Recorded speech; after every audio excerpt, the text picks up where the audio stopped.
Assalamu alaikum friend, this is Kamal Shahi and you are watching tricks bank channel.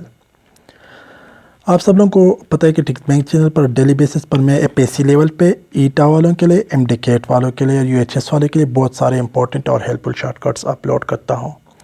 तो अभी तक मैंने about 130 plus shortcuts और tricks upload किए। अल्हम्दुलिल्लाह स्टूडेंट की बहुत फीडबैक आ रहा है कि बहुत अच्छे कि आप इसको कंटिन्यू करें। तो मैं ट्राई करता हूँ कि बहुत सारे शॉर्टकट्स आप लोगों को के साथ शेयर करूँ, क्योंकि बहुत सारे ऐसे स्टूडेंट हैं जो एकेडमी अफोर्ड नहीं कर सकते दूर इलाकों से। तो उन स्टूडेंट को फिर प्रॉब्लम होता है कि टिपिकल एमसीक्यूज़ किस तरह सॉल्व करें। अगर अभी तक आप लोगों ने वो शॉर्टकट्स और ट्रिक्स नहीं देखे तो प्लीज़ अपने चैनल में विज़िट करना है। वहाँ पर प्लेलिस्ट सेक्शन में सबके अलग अलग प्लेलिस्ट है मौजूद है, और प्लीज़ अपने दोस्तों के साथ भी शेयर करें। आज का जो ट्रिक है वो पीरियडिक टेबल के बारे में है, क्योंकि बहुत सारे स्टूडेंट मुझे पर्सनल मैसेज करता था कि आप पीरियडिक टेबल पर बनाओ। क्योंकि अगर आप लोगों का कंसेप्ट पीरियडिक टेबल पर क्लियर हो तो आप लोगों को लोगों के बहुत सारे एमसीक्यूज़ जो है वो बहुत ईज़िली सॉल्व हो सकते हैं, क्योंकि इससे बहुत सारे एमसीक्यूज़ आते हैं। हर टेस्ट में इससे ज़रूर एक न एक एमसीक्यूज़ आता है। तो अभी मैं आप लोगों को इस स्लाइड के ज़रिए ईज़िली समझा देता हूँ, क्योंकि अगर मैं डायरेक्टली समझा देता पीरियडिक टेबल में तो फिर वो जो बहुत मुश्किल होता। अब यहाँ पर देखे आप लोगों ने ये सब जो है इग्नोर करना है, ठीक है। यहाँ पे फोकस करें। यहाँ पर ये हमारे पास लेफ़्ट साइड है पीरियडिक टेबल के, ये हमारे पास राइट साइड है, ये हमारे पास टॉप साइड है, ये हमारे पास बॉटम साइड है। अभी मैं जो भी बात करता हूँ मैं ये कहूँगा कि लेफ़्ट से जब राइट जाते हैं, टॉप से बॉटम आते हैं, राइट से लेफ़्ट जाते हैं, ये सब चीज़ें जो है डिस्कस करूँगा। तो यहाँ पर देखें, पहले आप लोगों ने सिर्फ इस पर फोकस करना है, ये वाला एटॉमिक रेडियस। बाकी चीज़ों को आप लोग इग्नोर करें। पीरियडिक टेबल में जब हम लेफ़्ट से राइट जाते हैं, ठीक है, लेफ़्ट से राइट जाते हैं, ये हमारे पास लेफ़्ट से राइट जाते हैं तो एटॉमिक रेडियस हमारे पास जो होता है ये डिक्रीज़ होता है, ठीक है। आप लोगों को अगर कोई कहे कि यहाँ पर एक एलिमेंट है सेम पीरियड में, ठीक है, यहाँ पर एक एलिमेंट है, मतलब थर्ड पीरियड में यहाँ पर एक एलिमेंट है और यहाँ पर इसका साइज़ ज़्यादा होगा, इसका साइज़ ज़्यादा होगा, किसका ज़्यादा होगा? तो लेफ़्ट से जब राइट जाते हैं तो एटॉमिक जो हमारे पास रेडियस होता है वो डिक्रीज़ होता है। तो इसका मतलब ये है इसका साइज़ ज़्यादा होगा, इसका कम होगा, ठीक है। तो हमारे पास लेफ़्ट से जब राइट पीरियडिक टेबल में जब हम सेम पीरियड में जाते हैं तो साइज़ हमारे पास डिक्रीज़ होगा इस तरह। एक्सेप्ट नोबल गैसेस का साइज़ फिर एक्सेप्शन में है, ठीक है। जब लेफ़्ट से हम राइट जाते हैं पीरियडिक टेबल में तो हमारे पास जो है साइज़ डिक्रीज़ होता है, ठीक है। अब टॉप से बॉटम जब आते हैं तो हमारे पास साइज़ इंक्रीज़ होता है। फिर आप लोगों ने सिंपली इस तरह लिखना है, इस तरह याद करें कि लेट सपोज आपसे कोई कहे कि यहाँ पर एक एलिमेंट है, इसका साइज़ ज़्यादा है, या यहाँ पर एक एलिमेंट है, ग्रुप में जब हम डाउन जाते हैं यहाँ पर एक एलिमेंट है, इसका ज़्यादा है। तो आप लोगों ने सिंपल ये कहना है कि जब हम लेफ़्ट से राइट जाते हैं तो एटॉमिक साइज़ हमारे पास जो होता है डिक्रीज़ होता है।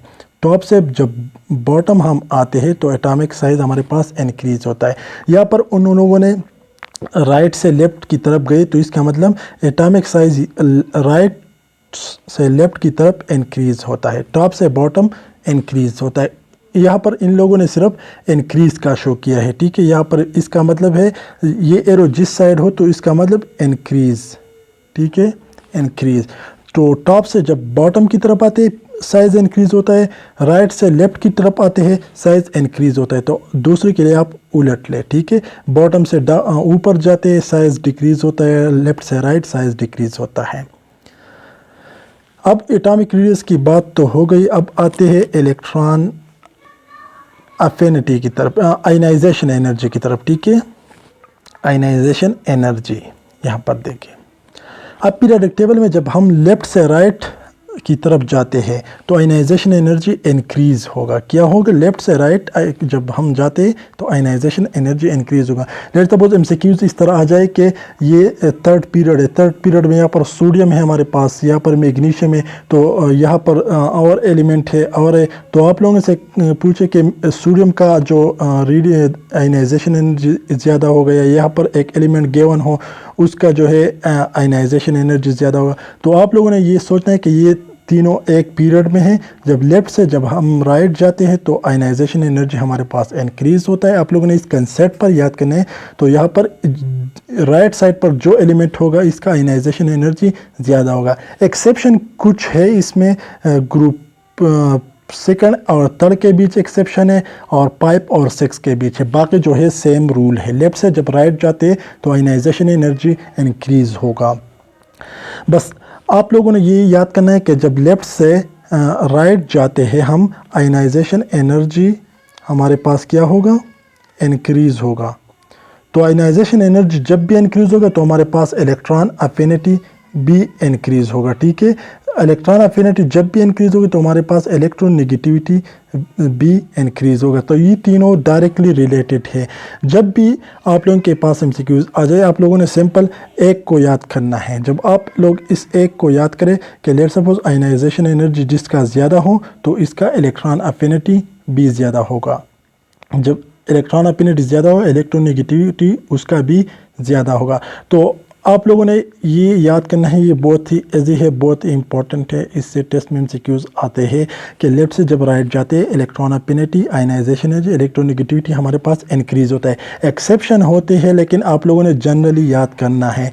ये तो लेफ़्ट से राइट की बात हो गई। अब आते हैं टॉप से बॉटम की तरफ।